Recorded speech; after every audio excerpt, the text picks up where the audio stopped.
Hello and welcome to Perfection IES. The most important topic which came up today after the Union Minister Shri Nitin Gadkari ji unveiled and launched the world's first ethanol fueled car. And what is the significance of this ethanol fuel and what's the significance of this ethanol fuel car? We will discuss it in today's discussion.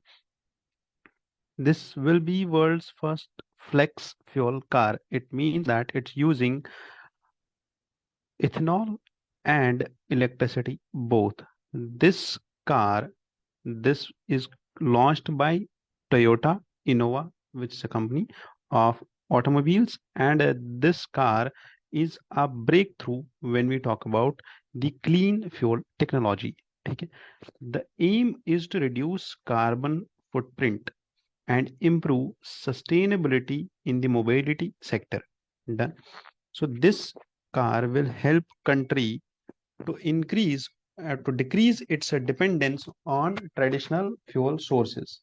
And by decreasing its dependency on traditional fuel sources, what will happen is we will decrease our import bill, and this electrified flex fuel vehicle will help us in increasing the income of agriculture farmers also. How this will help in curbing the pollution? First of all, we will use clean fuels, that is the ethanol based fuel, which is more cleaner than the fossil fuel based and the traditional fuels which we are using, whether it's petrol, whether it's diesel, whether it's any other oil which we are using.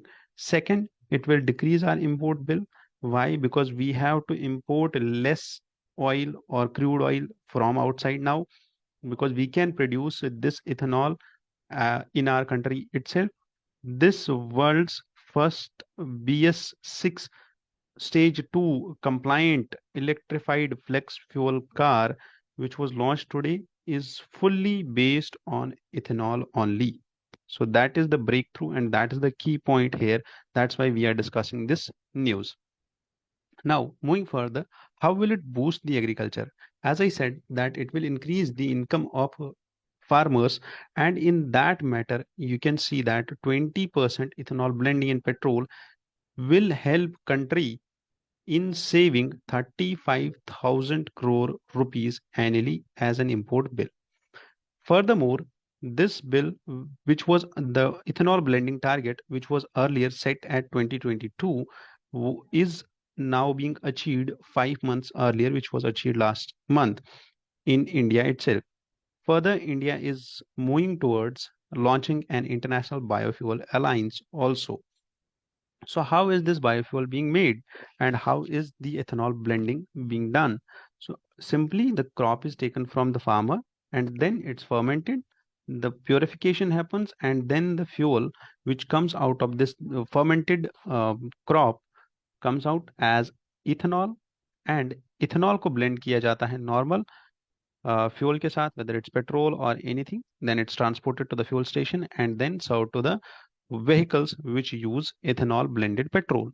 So this ethanol blended petrol, with the ethanol blending process, farmers can save around 82,000 crore rupees. Now, what's actually this ethanol blending? Why is this ethanol blending so much important? Because you can see that sugarcane, wheat, maize, all this crops which usually get wasted in the godowns of FCI can be used to produce ethanol. ठीक है, that is the chemical formula है ना, you need to remember. And furthermore, we can also use sugar molasses, we can also use algae for this, we can also see that how it will help in creating more ethanol when it comes to blending and the targets which have been achieved already when it comes to blending the or using the bee heavy molasses, ठीक है, which produces more biofuel than the sugarcane. So that's why we need to invest more and we need to practice more research in the field of this clean energy fuel. And that's why India has launched ethanol blended petrol program. And under this program, what we are doing is we are focusing on carbon reduction commitments we are focusing and we have set the targets, which earlier was 20% of blending of the ethanol, that is E20 based fuel, which was to be used and launched by 2030, is now advanced. This target is now advanced to 2025 only.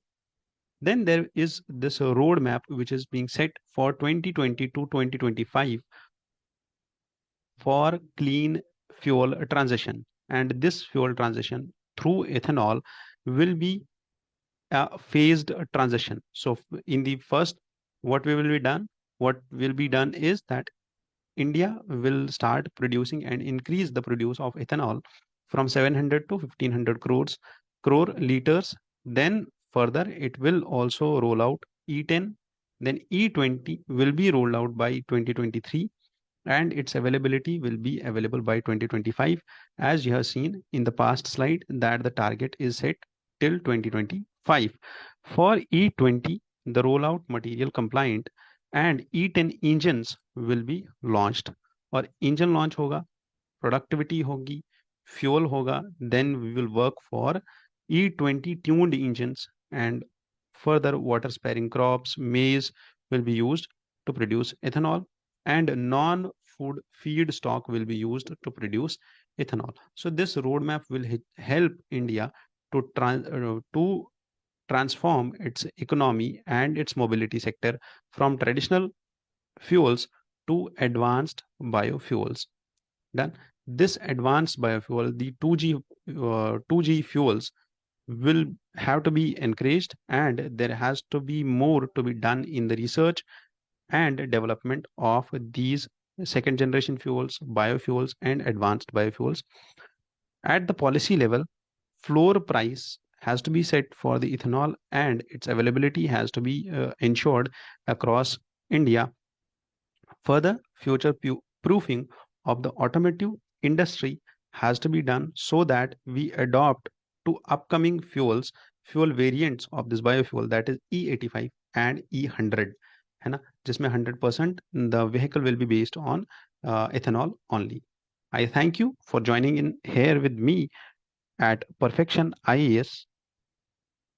I hope you liked this video, and if you have any doubts, you can contact us on 90310 36712 regarding this topic or any other topic of UPSC. You can contact us. You can contact us on this number, and if you want guidance related to UPSC and mentorship, you can contact us on this number only, and you'll get in touch with us. Thank you. All the best.